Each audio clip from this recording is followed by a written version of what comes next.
What if the CEO of a massive fast food chain walked into one of his own restaurants and discovered a secret no one wanted him to know? James Carter just wanted a burger. But the moment he heard the cashier complaining, he knew something was wrong. Overworked employees, unpaid hours, a manager ruling with fear. What started as a simple meal turned into a high-stakes mission to expose corruption inside his own company. But the deeper he dug, the more dangerous it became. Who was really pulling the strings? And how far would they go to keep him silent? Stay tuned, because this undercover boss is about to blow everything wide open. The scent of sizzling meat and freshly toasted buns filled the air as James Carter stepped into the Grillmaster restaurant on Westlake Avenue. It was a typical Friday night, families crowded around plastic booths. Kids with ketchup-stained fingers dug into fries, and tired professionals lined up for a quick bite before heading home. The overhead menu boards flickered under the bright fluorescent lights, advertising combo deals and limited-time specials. James adjusted the baseball cap on his head and pulled his hoodie up slightly. At 6'1", he was used to standing out. But tonight, he wanted to blend in.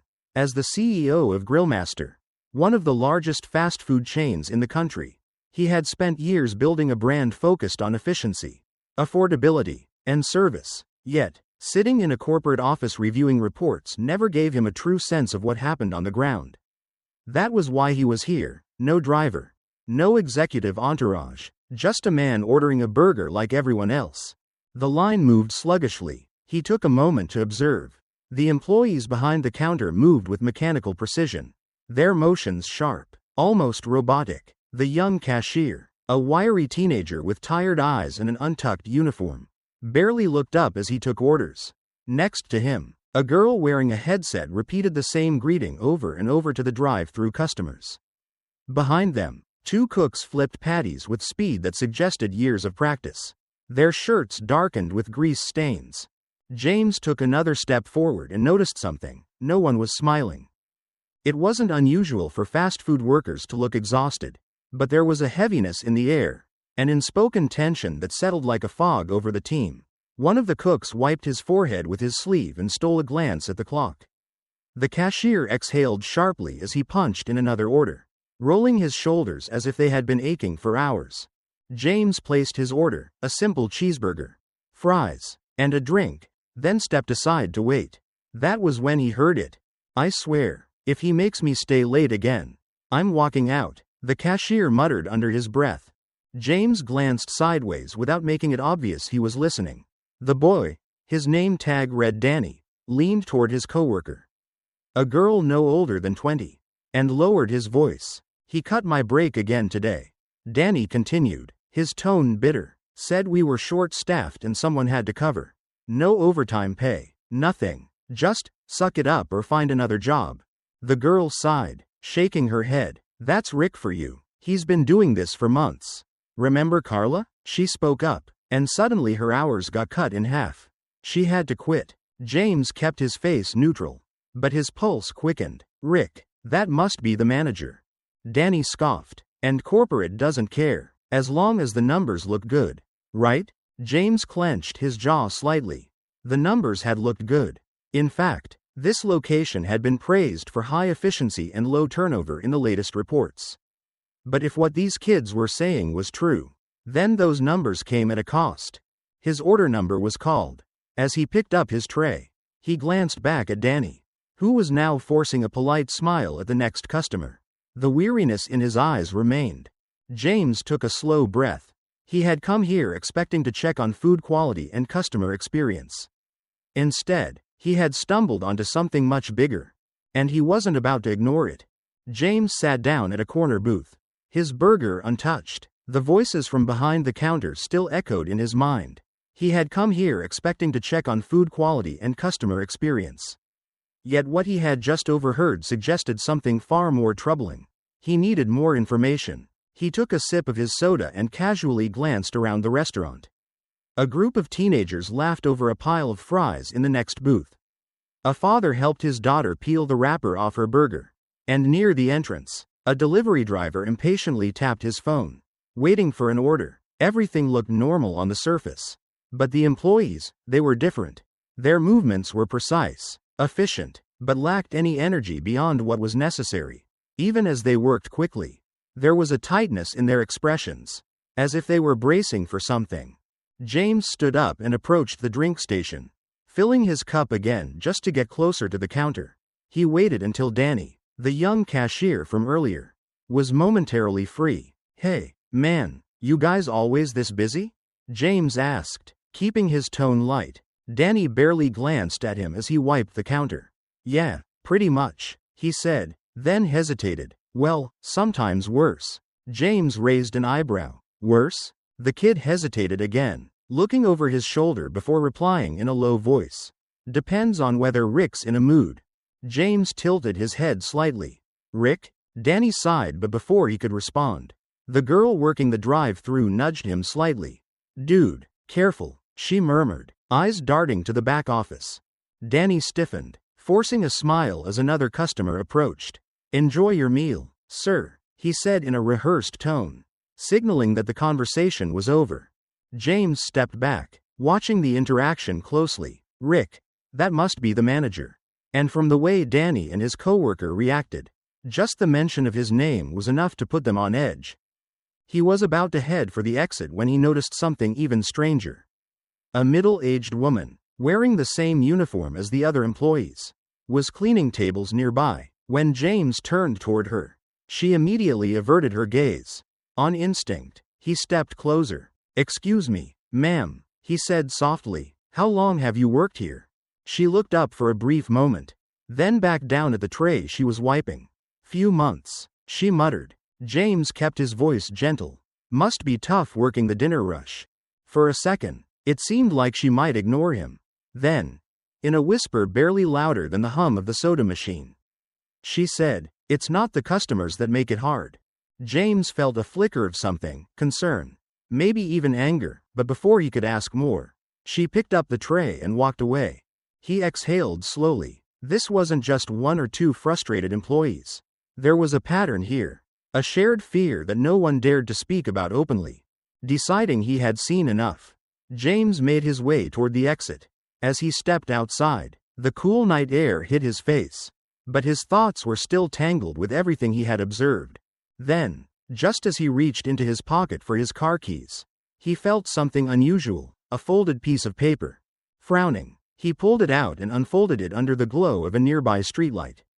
The writing was hurried, almost desperate. "It's not just this store.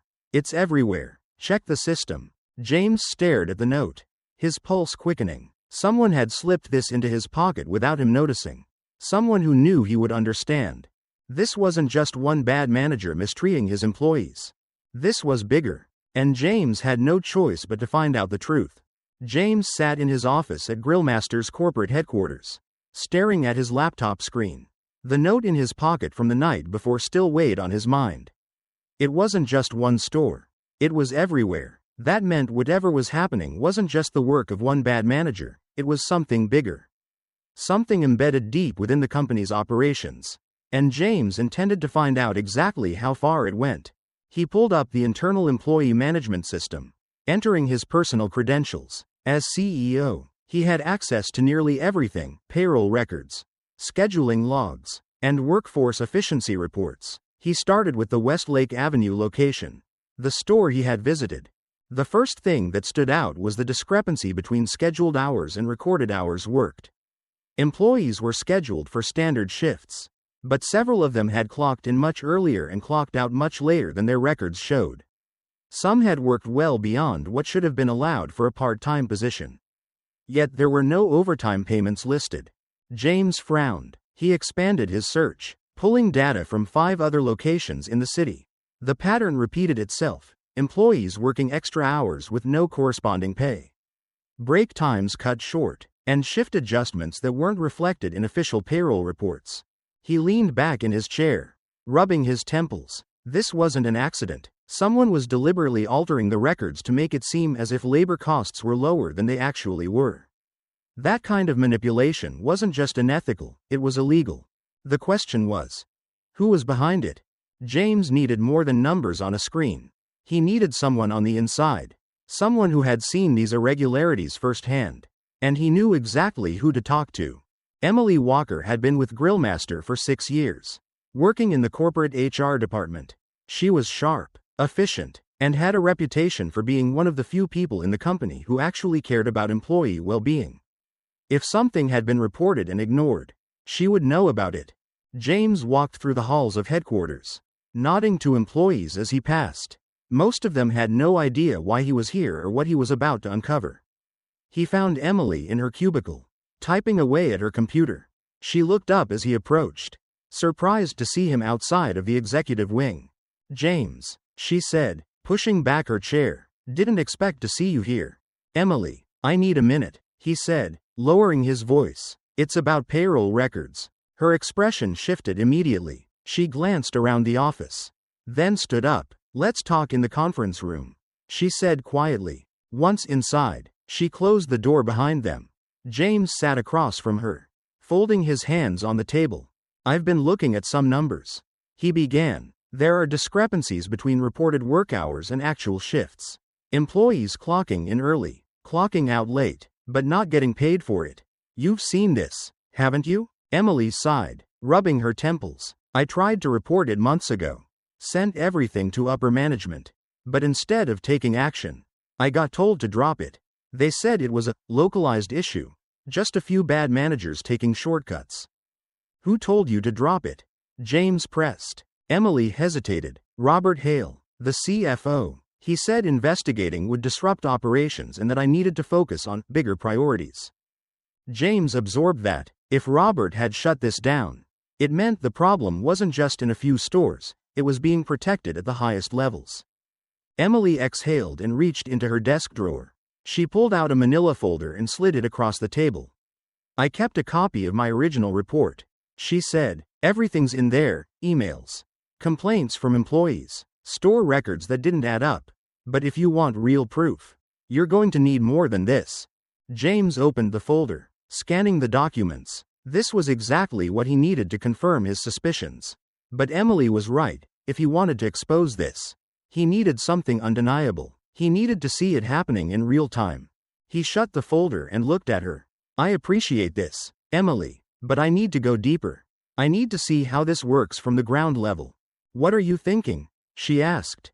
"I'm going back to the Westlake store," James said. "As a customer, I need to see how Rick Dawson operates firsthand." Emily's face darkened. "Be careful, James. If Rick is covering this up, he won't like someone digging into his business." James nodded. He already knew that, but it didn't matter. He wasn't walking away from this.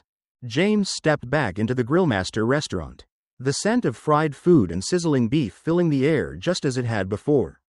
The crowd was different tonight, more families with young kids, a couple of teenagers laughing over milkshakes, a few tired workers grabbing a late dinner.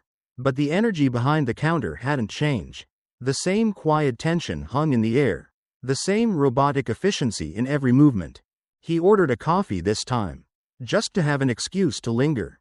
His real purpose wasn't the food, it was the people. He had printed out a fake survey, something generic about workplace satisfaction. And now he held a clipboard, pretending to be a researcher gathering anonymous feedback.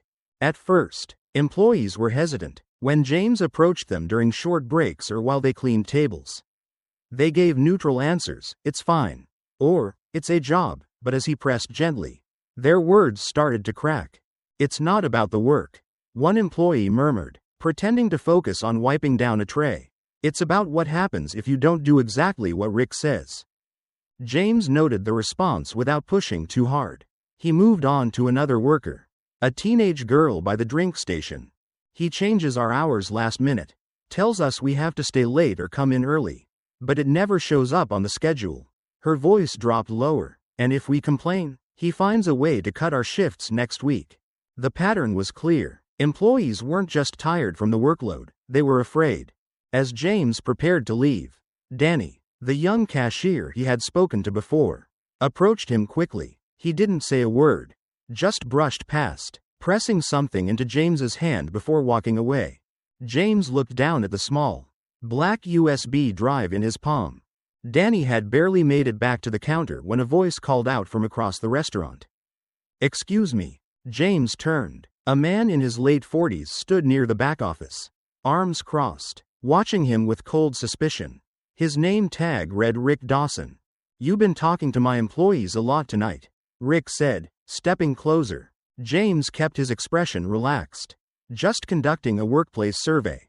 Customer experience starts with employee experience. You know?" Rick let out a short laugh. But there was no humor in it. "That so?" He stepped even closer, lowering his voice. "I don't know who you think you are, but this isn't your business." James met his gaze steadily. "I'm just here to understand what's going on." Rick's expression darkened. "I'll give you some advice. Friend, stop asking questions. People who stick their nose where it doesn't belong don't always like what they find." James didn't flinch, but he could feel the hostility radiating off Rick. The man wasn't just trying to intimidate him, he was confident. Confident that James couldn't do anything.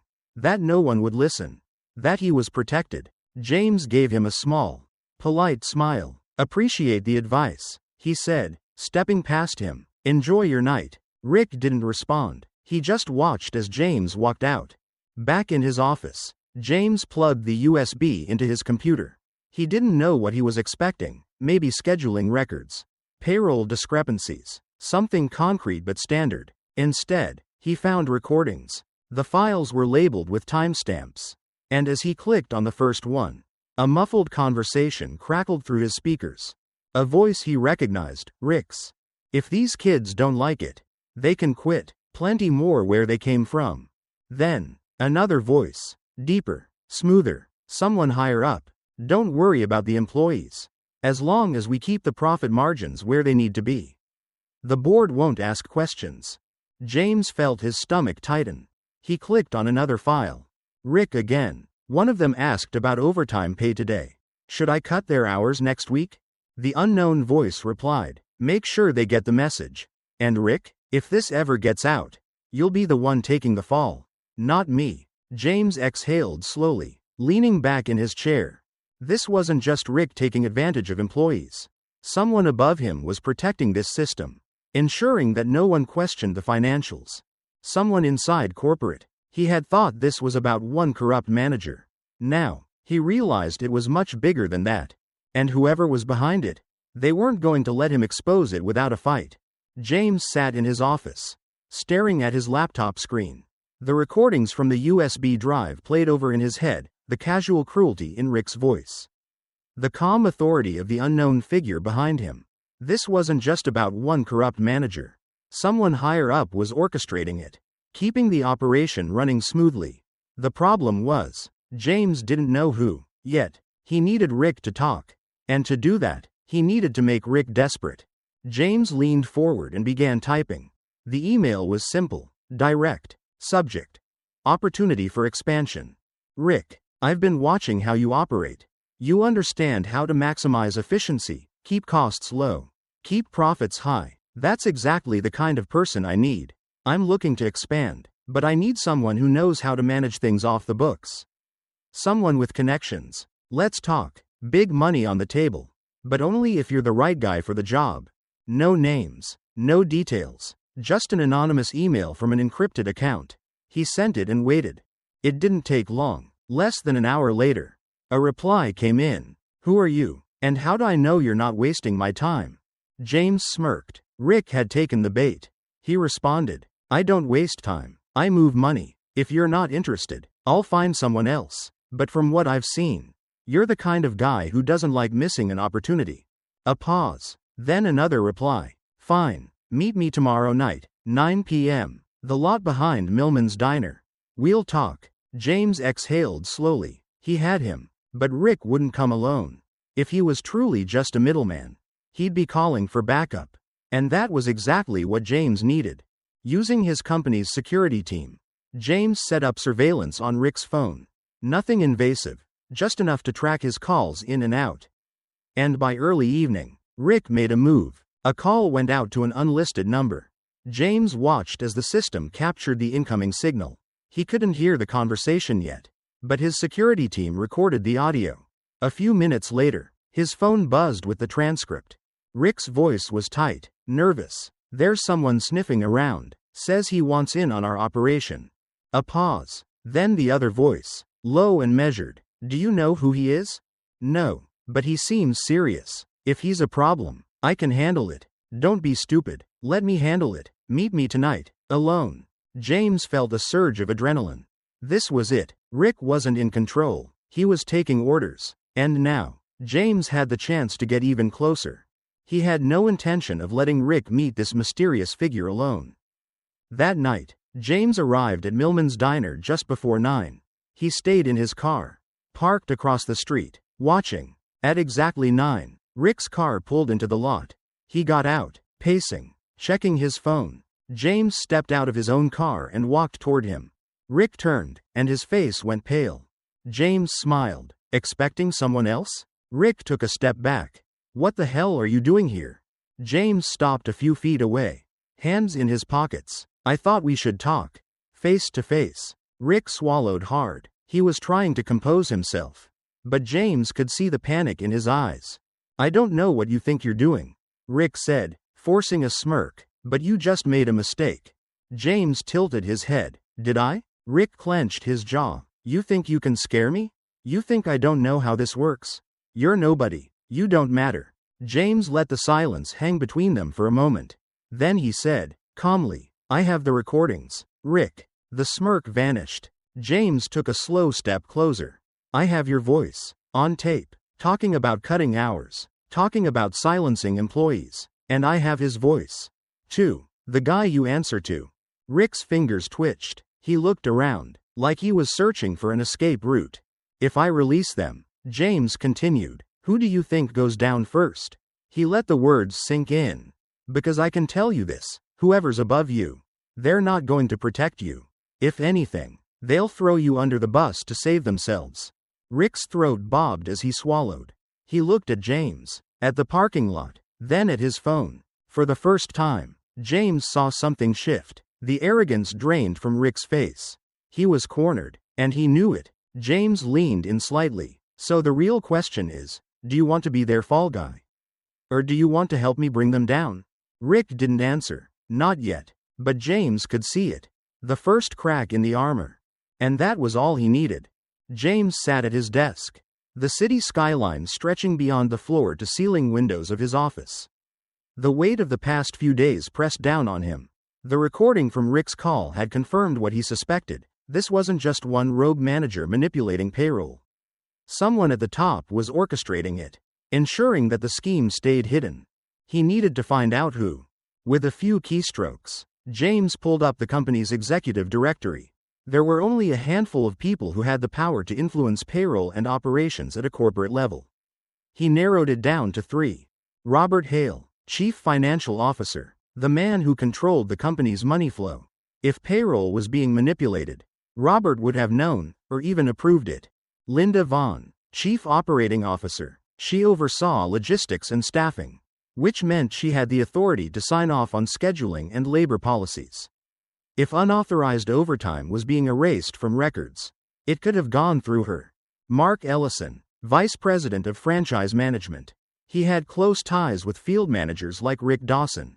If anyone was pressuring local stores to cut labor costs by whatever means necessary, Mark was a prime suspect.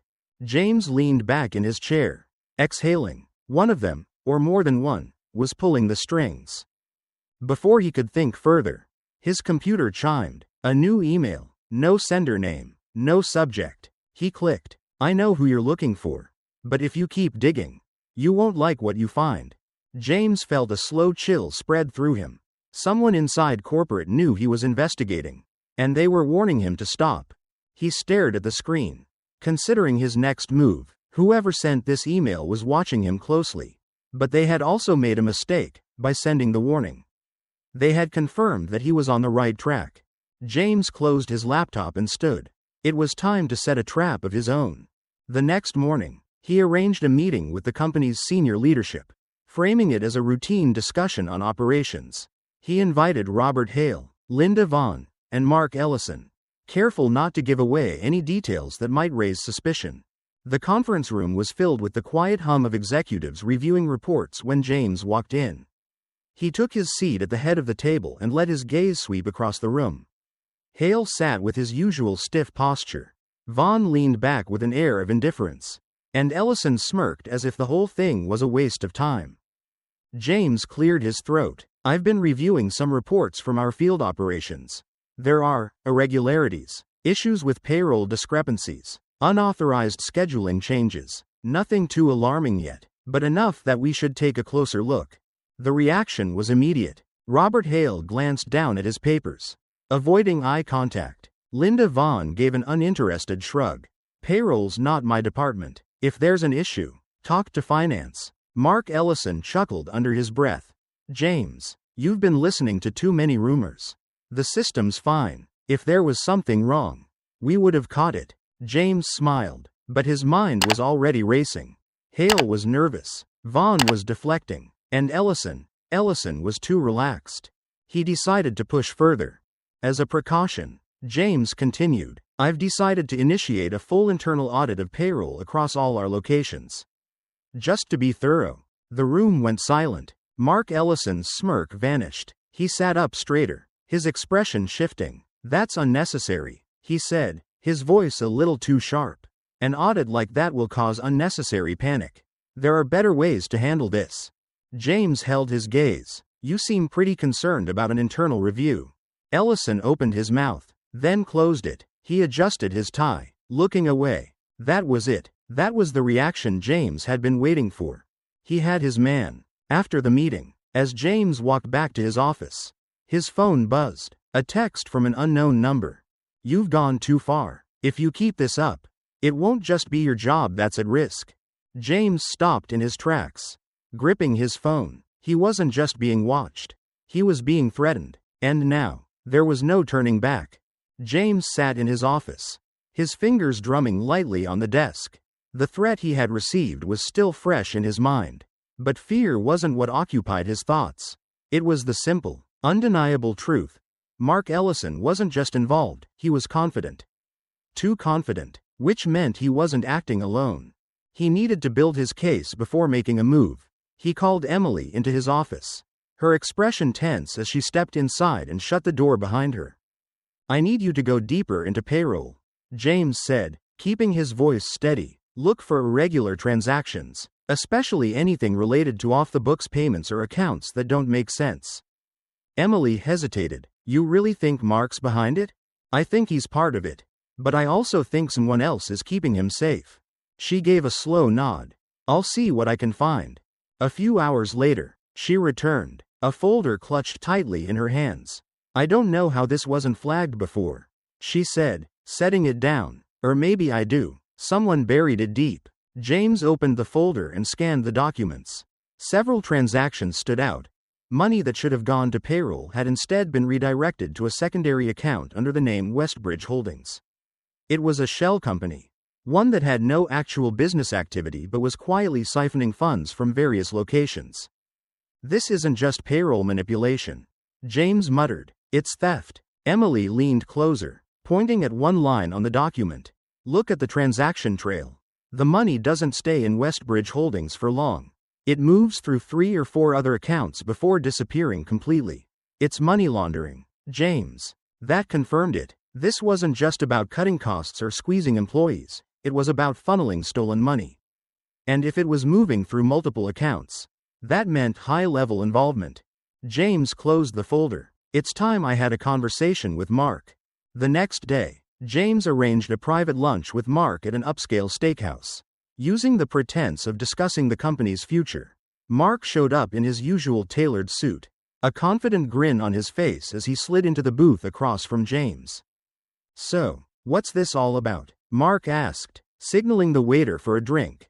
James leaned back, his expression unreadable. We need to talk about finances.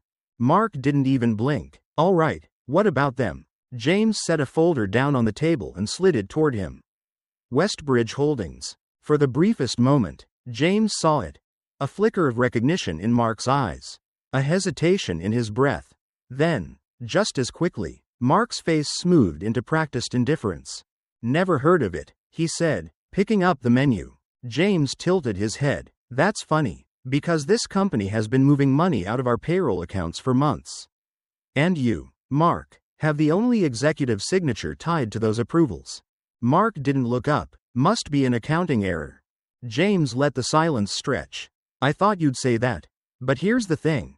Emily pulled these records straight from the system. And I know you personally signed off on multiple transfers. Mark exhaled sharply and set the menu down. James, come on. You know how these things work. There's always movement between accounts. Reallocations. Budgeting adjustments. It's all above board. James folded his arms. Then you won't mind me bringing in an independent auditor? That got a reaction. Mark's jaw tensed, his fingers tightening slightly around the edge of the table. Then, just as quickly, he let out a low chuckle. You think you've got something here, don't you? He said, shaking his head. You think you can corner me? James didn't answer. He just watched as Mark's confident exterior began to crack. Then Mark leaned in, lowering his voice. You have no idea how deep this goes. If I go down, I'm not going alone. And trust me, James, you don't want to burn this place down just to prove a point. James kept his expression calm. But inside, he felt the weight of those words. Mark wasn't bluffing. He wasn't just protecting himself, he was protecting others. And that meant more people at the top were involved. James sat back, feigning a casual air. I don't need to burn anything down. I just need the truth. Mark smirked. The truth? The truth is, we built something that works. The numbers look good, the shareholders are happy, and no one asks too many questions. That's business. James. James let out a slow breath. Then I guess I'll just have to start asking questions. Mark's smirk faltered for the first time. As James walked out of the restaurant, he knew one thing for certain. This was bigger than he had imagined. And if he wanted to take it down, he would need to be smart about it. He needed leverage, he needed allies, and most of all, he needed to be ready for whatever came next. James walked into the office early, expecting to find Emily at her desk as usual. But her chair was empty. He frowned and checked his phone. No missed calls, no messages. Emily never missed work without notice. She was meticulous, almost to a fault. After what she had uncovered, after everything they had talked about, her sudden absence sent a chill through him. He dialed her number. It rang once, then went straight to voicemail. James took a slow breath, his gut telling him what he didn't want to admit. Someone had found out she was helping him. He turned to his assistant. Has anyone heard from Emily? His assistant shook her head. She didn't call in sick. Just didn't show up. James stared at the empty desk. He had to find out what happened to her. But before he could even think of his next move, his phone buzzed. Rick Dawson. James stared at the name on the screen, debating whether to answer. The last time they had spoken, James had destroyed Rick's career. What could he possibly want now? He picked up. What do you want, Rick? A pause. Then Rick's voice, tight with urgency. We need to talk. In person. James hesitated. Why would I meet with you? Because I know who you're really after. James tightened his grip on the phone. Where? Underground parking lot. 15 minutes. James drove there alone, parking in a shadowed corner where he had a clear view of the lot. If Rick was trying to set him up, he wouldn't walk in blind. A few minutes later, Rick's beat-up sedan rolled in.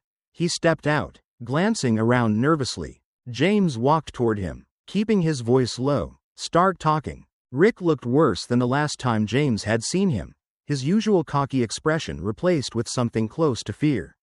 I don't have much time. After you got me fired, I figured I was done.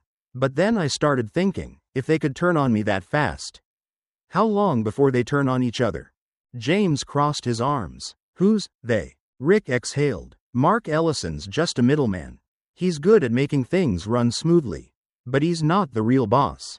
There's someone above him, someone who's been pulling strings for years. James felt his pulse quicken. Who? Rick shook his head. I don't know. But there's a file, a stash of records on the internal servers, stuff that never makes it to corporate reports. Payroll discrepancies, hidden transactions, everything. Mark and the others keep it locked up tight. But I've seen it. James knew exactly where those records would be. The internal company servers had restricted access, only available to high-level executives. If those files were real, they could be the key to bringing everything down. James turned to leave, but Rick grabbed his arm. I need something in return. James pulled back. You want a deal? Rick nodded. If this blows up, I don't want to be left holding the bag. I need protection. James studied him for a long moment. Rick was scum, but he was useful. I can't promise anything, James said, but if what you're saying is true, I'll make sure you're not the first to go down. Rick exhaled in relief. Then you better move fast. Because if they figure out what you're doing, you'll be the next one to disappear. James left without another word. Back at his office, he went straight to his computer and tried to log into the internal server. His screen blinked. Access denied. He tried again. Error.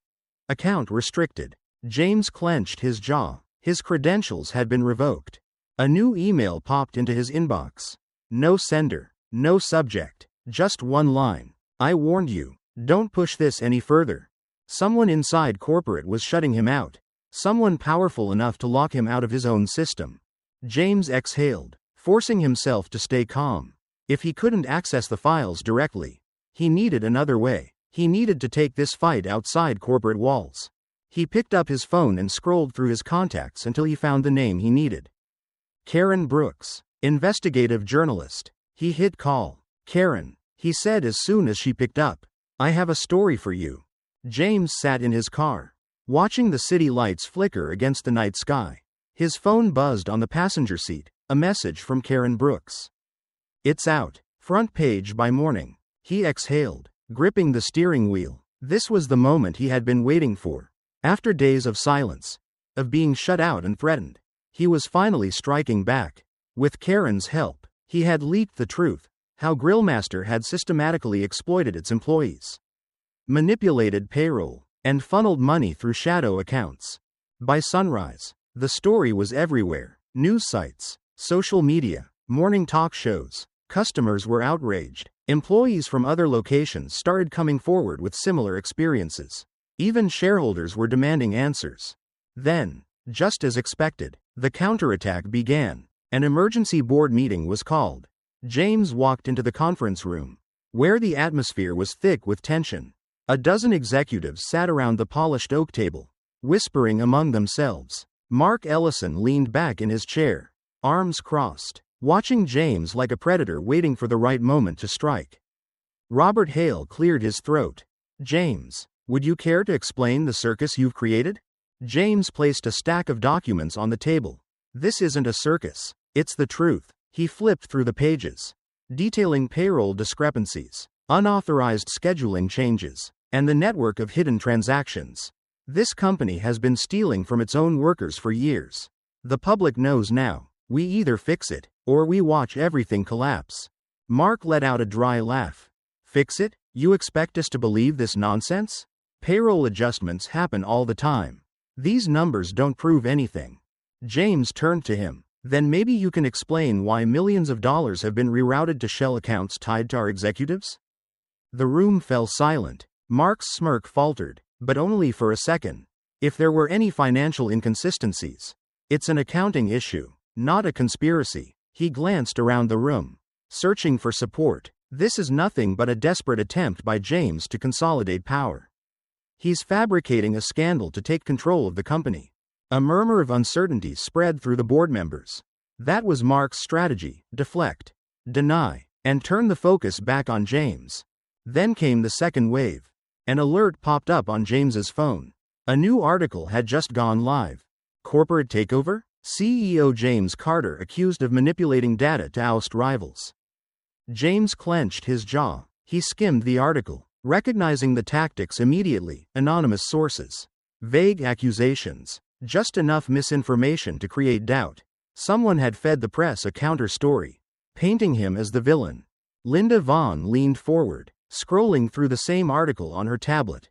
This doesn't look good, James, she said. People are asking why you let this go on for so long if you supposedly care so much. James looked around the room, realizing the tide was shifting. The evidence had been strong, but now the narrative was turning against him. Then his phone rang. An unknown number. He answered cautiously. This is James. A panicked voice came through. Rick Dawson. I told you. Rick gasped. I told you not to trust anyone. James stood up, stepping away from the table. Rick, what's going on? They came after me. Rick whispered. I don't know who. But I got a message. Stop talking or end up like the others. James's blood ran cold. What others? Rick's breathing was shaky. Danny, the kid from the store. He was jumped last night. He's in the hospital. They're sending a message. James felt the weight of it settle on his chest. They weren't just discrediting him. They were silencing people. He hung up and turned back to the room. Mark was still watching him, but now with something else in his eyes. Satisfaction. James understood in that moment, this wasn't just about money or control. It was about power, and Mark wasn't the only one holding the strings. James straightened his tie. I hope you all understand, he said, voice steady. This isn't over. And this time, he wasn't just going after Mark. He was going after whoever was protecting him. James sat in his dimly lit office, scrolling through the endless stream of articles tarnishing his name. Every headline painted him as a corporate manipulator, twisting the truth to seize control. It was a full-blown smear campaign. And he knew it wasn't just Mark Ellison behind it. Mark was reckless, arrogant, and greedy, but he wasn't smart enough to orchestrate something this coordinated. James dialed Karen Brooks. I need you to trace the sources of those articles, he said the moment she picked up. I'm already on it, she replied, and you're not going to like what I found. James leaned forward. Tell me, the articles smearing you? They're all coming from publications under one parent company, Vaughn Media. The name hit him like a punch to the gut. Linda Vaughn. Karen continued. She's been funneling money into media outlets for years, using them to control narratives. The moment your story broke, she flipped the switch and turned the press against you. James ran a hand down his face. Linda had always been calculated, staying in the background while others took the heat. But now, she had stepped into the light. She's not just protecting Mark, James murmured. She's protecting herself. Karen hesitated. If she's got this much control over the company's messaging, you need to be careful. She won't let you take her down easily. James didn't respond. He was already grabbing his coat. 15 minutes later, he strode through the executive wing of Grillmaster's headquarters, ignoring the uneasy glances from employees as he approached Linda Vaughn's office. He didn't knock. He pushed the door open. Linda looked up from her desk, entirely unfazed. If she was surprised by his sudden appearance, she didn't show it. James, she said smoothly, to what do I owe the pleasure? He tossed a folder onto her desk. Those are wire transfers from Vaughn Media to multiple news outlets. Every single one of them funded hit pieces against me. She leaned back in her chair, glancing at the folder but not touching it. I hope you didn't barge in here expecting me to deny it. James clenched his jaw. So you admit it? Linda finally reached for the folder, flipping through the pages with a casual air. You made this mess, James. I simply cleaned it up. She looked at him, her expression unreadable. But we don't have to be enemies. James let out a cold laugh. You tried to destroy me. And now you want to negotiate? Linda folded her hands on the desk. I can make this all go away. The stories, the board's pressure, everything. But only if you back off. James narrowed his eyes. And let you keep running this scam? She sighed. Don't be so dramatic. The company runs efficiently because of people like me. You expose this, and what happens? Stocks crash. Customers leave. Employees lose jobs. You're not saving anyone, James. You're just setting the whole thing on fire. He felt a flicker of doubt. Was she right? Was this fight going to destroy the company he had spent years building? Then his phone buzzed. A single email. No sender. No subject. James opened it, his breath catching as he scanned the content. Attached were pages of internal documents, payroll records, executive communications, hidden accounts, the entire corruption network laid bare. And it had been sent not just to him, but to every major news outlet and every employee in the company. Someone had beaten him to the punch. Linda's phone buzzed. She checked the screen, her face finally showing something James had never seen before, shock. James exhaled. Looks like your cleanup just got a whole lot harder. The boardroom was silent except for the occasional shuffle of papers and the low hum of the city outside the towering glass windows. The long mahogany table, usually a place for polished discussions of quarterly profits and expansion plans, now felt more like a courtroom. James sat near the center, hands folded, watching as the other executives whispered among themselves. The air was thick with unease. At the far end of the table, Mark Ellison and Linda Vaughn sat side by side. Mark looked tense, his jaw clenched, his fingers tapping against the table in a nervous rhythm. Linda, in contrast, was composed, her expression unreadable, her posture relaxed as if she had already calculated the outcome. Robert Hale, the CFO, cleared his throat. We're here today to discuss the fallout from the leaked documents. He glanced around the room. This company is under scrutiny from the public, our investors, and, soon enough, federal regulators. We need answers. A murmur spread through the room. But James stayed silent. This was the moment he had been waiting for. Mark leaned forward, forcing a weak smile. We need to be very careful about how we interpret these so-called leaked documents. We don't even know if they're real. James almost laughed. The man was predictable. Robert Hale raised an eyebrow. You're saying the payroll records, the transaction logs, the signed approvals, all fabricated? Mark hesitated. Mistakes happen. Adjustments get made. This doesn't mean there was intent. A scoff came from the other end of the room. Intent? One of the board members shook his head. Millions of dollars funneled through fake accounts? Employees forced to work unpaid hours? That's not an accident, Mark. Mark opened his mouth to argue. But before he could, Linda finally spoke. This is an obvious attempt to destabilize the company. Her voice was calm, unwavering. We are dealing with internal sabotage. And we shouldn't jump to conclusions without knowing who is really behind this attack. James felt a flicker of admiration. Linda wasn't just trying to escape, she was attempting to flip the entire situation. She wasn't denying the fraud. She was making herself the victim. But before she could push her narrative further, the doors to the boardroom opened. Rick Dawson walked in. A few executives turned in surprise. He had no business being here. He had been fired weeks ago. But James knew exactly why Rick had come. He was here to finish the job.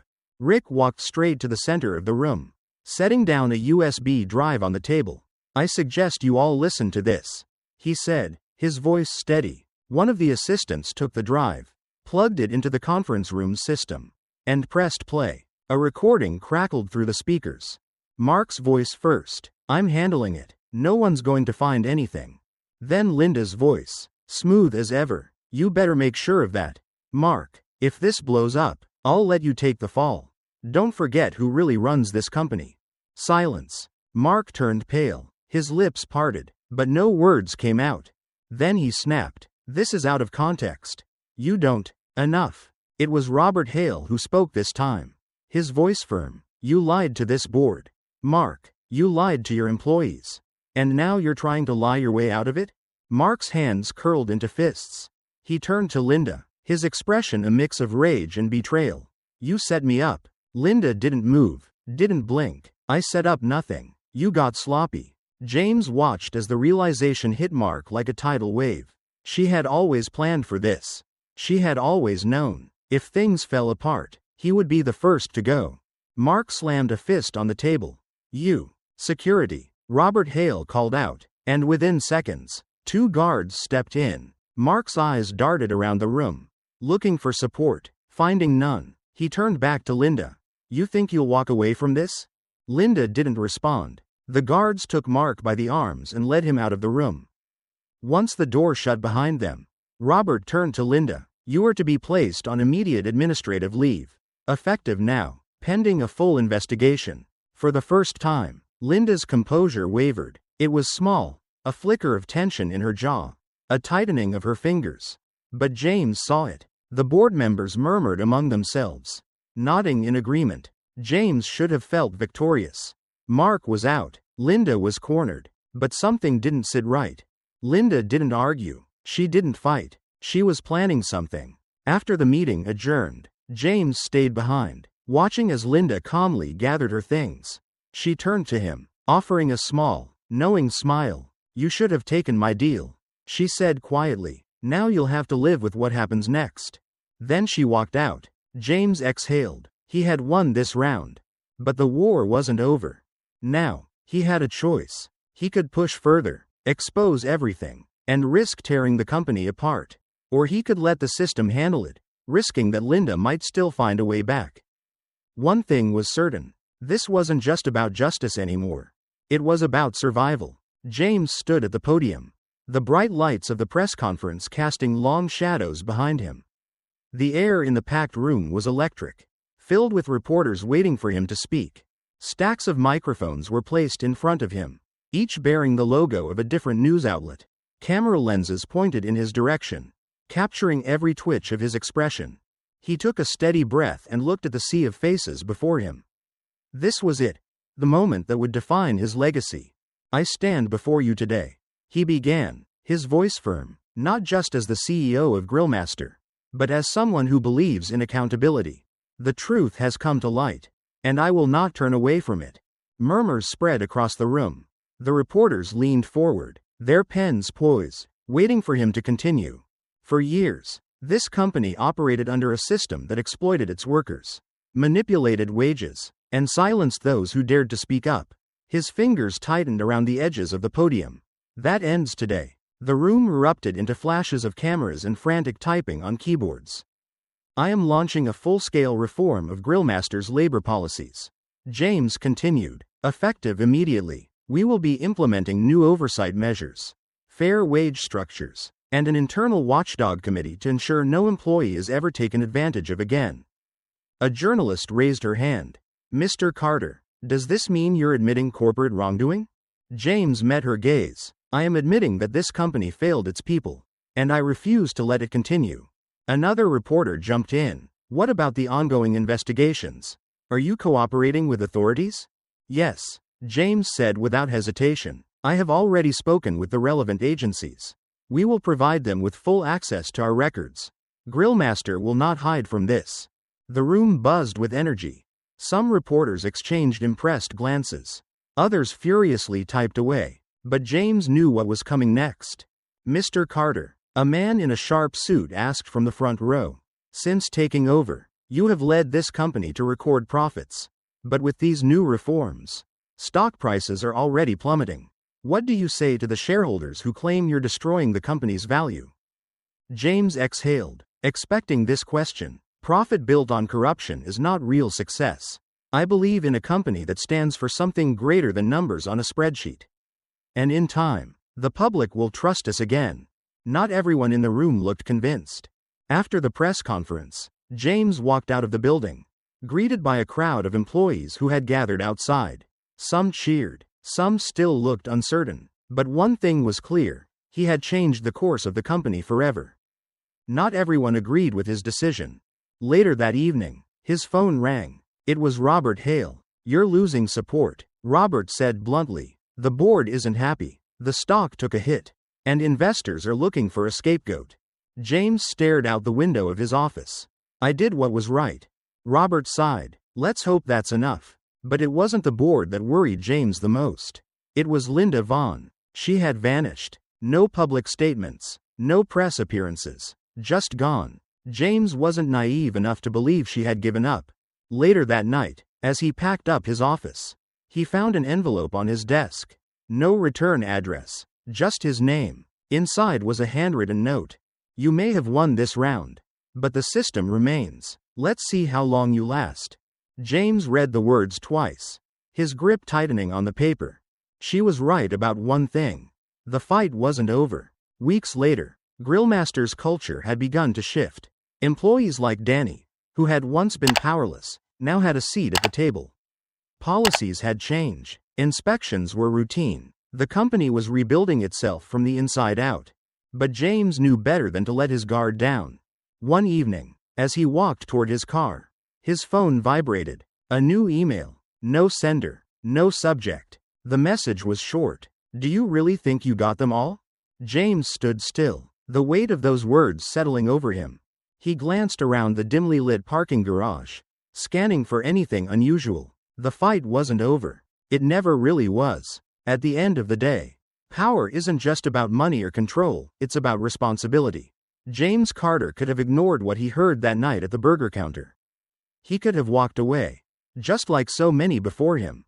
But real leadership means facing the truth, even when it's uncomfortable. His battle exposed corruption, forced change, and gave a voice to those who had been silenced for too long. But as he learned, The fight for justice never truly ends. Because for every system that falls, another rises in its place. So, what would you have done in his position? Would you risk everything to do what's right? Let us know in the comments below. And if you want more eye-opening stories like this, don't forget to subscribe to Undercover Truths, where we uncover what's hidden in plain sight.